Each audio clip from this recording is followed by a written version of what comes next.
Hey guys, it's Toby and we're going to be building a gaming PC for £200. Let's go!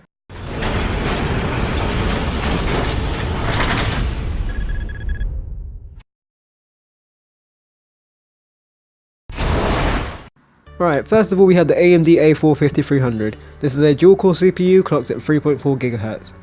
As well as this, it's also an APU. This stands for Accelerated Processing Unit.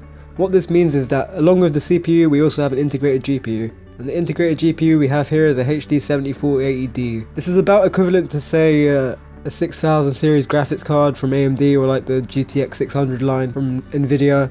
And what this means is that we're not really going to be able to play most games at max settings, but we should be able to play most games at low to medium and get a decent frame rate out of it. If you really want to get max settings, I'm sorry you actually can't at this price range. You should really check out our £500 PC build, which will be linked below in the description. Moving on to the motherboard, we have an MSI FM2-A55M-E33. This is quite a basic motherboard. It will support our processor, it will support our RAM.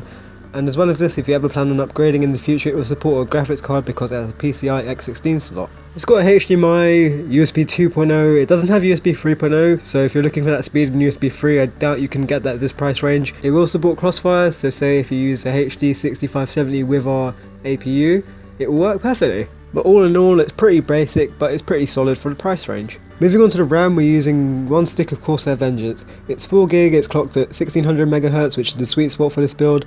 But since we're using an APU, you can overclock this to say 1866 MHz, and it should work with no problem at all with our motherboard as well. And if you do plan on overclocking, you'll get a little bit more frame rate in most games. If you're planning on upgrading this in the future, you can just buy another one of these and it will work perfectly.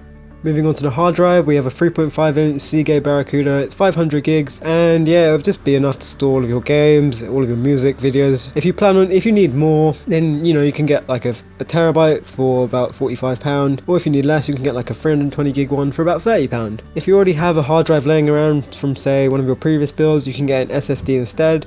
The SSD we have here is a Kingston Technology 60 gig. It's about the same price as a 500 gig hard drive, and if you get this, you can put your Windows or Linux on it and it will run really quickly. It will start pretty quickly and it will close out really quickly.